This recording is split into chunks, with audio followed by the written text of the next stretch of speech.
नमस्कार दोस्तों, आपके समक्ष सर्वे भवन्तु सुखिनः के एक नया एपिसोड लेकर मैं उपस्थित हूँ। इन दिनों मैं सिंगापुर में हूँ। यहाँ हमारे एक मित्र हमसे मिलने आए। वो भारत से यहाँ आए हैं घूमने के लिए। जब उनसे मुलाकात हुई तो उन्होंने कहा कि भाई ये कमाल का शहर है, मैं तो देखकर आश्चर्यचकित हूँ। 12 बजे रात को भी लड़कियां अकेले सड़कों पर चलती हैं, क्या यहाँ कोई खतरा नहीं होता? मैंने कहा नहीं, कानून का इतना भय है लोगों में कि यहाँ कभी कोई ऐसा क्राइम नहीं होता, सब कोई सेफ है।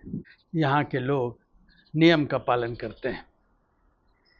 जब मैं ये बात कर ही रहा था तो मैंने उनसे कहा कि नियम का पालन स्वेच्छा से लोग नहीं करते। हाँ, अब यहाँ के लोगों का तो ये लाइफ स्टाइल बन गया है, लेकिन जब सिंगापुर आज़ाद हुआ था तो इसके प्रथम प्रधानमंत्री ने अपने पहले ही भाषण में कहा था कि हमारे देश में कभी भी करप्शन को एक्सेप्ट नहीं किया जाएगा और कभी भी कोई भी कानून तोड़े उसे किसी भी हालत में स्वीकार नहीं किया जाएगा। और उन्होंने शुरू से ही इसे कर दिखाया कि जब सिंगापुर की सरकार नई थी तो यहाँ के एक मंत्री विदेश गए। सिंगापुर के प्रधानमंत्री को किसी ने बताया कि उनका टिकट किसी बिजनेसमैन ने खरीदा है। उन्होंने चेक किया और इसे सही पाया। जब वो मंत्री लौट कर आए, एयरपोर्ट पर ही उन्हें कैद कर जेल भेज दिया। क्या संदेश पूरे राष्ट्र में गया? Zero tolerance for corruption, zero tolerance for breaking the law. और वो आज तक चल रहा है। इसी संदर्भ में दोस्तों, मुझे एक कहानी याद आ गई। आप सबों ने इस पुस्तक के बारे में सुना होगा, द आर्ट ऑफ वॉर। सुन जू की लिखी हुई किताब है। एक बार एक राजा ने सुन जू से कहा कि मैं आपको अपने देश में अपने फौज के लिए रखना चाहता हूं, लेकिन इसके पहले मैं आपका टेस्ट लेना चाहता हूं कि मेरे हरेम में 180 महिलाएं हैं। मैं चाहता हूं कि इन्हें आप डिसिप्लिन कर दें। उन्होंने कहा जरूर, मैं करके दिखाऊंगा। अगले दिन राजा से पूछा कि आपके फेवरेट 2 महिलाएं कौन हैं?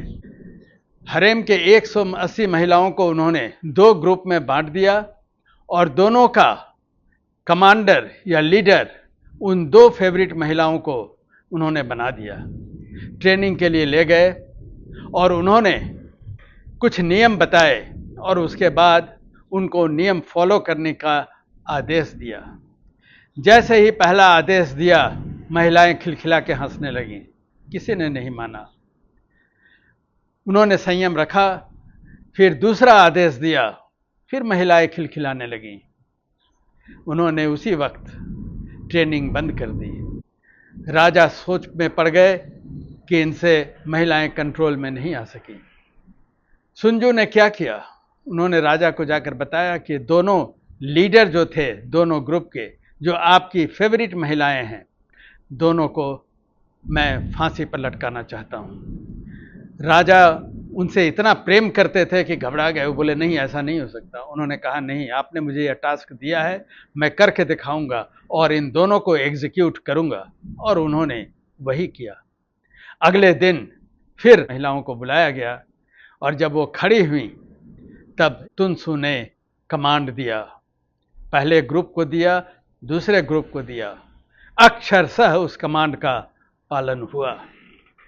तब उन्होंने राजा से बताया कि नियम कैसे पालन होंगे, ये आपको हमने बता दिया। ठीक इसी तरह आपकी सेना को भी मैं ट्रेन कर सकता हूं। दोस्तों, हर नियम के पालन के लिए जो भी कड़ाई करनी है वो आपको करनी आवश्यक है, अन्यथा कोई भी उसका पालन नहीं करता, जैसा दुर्भाग्यवश हम लोग अपने जीवन में हर दिन देखते हैं।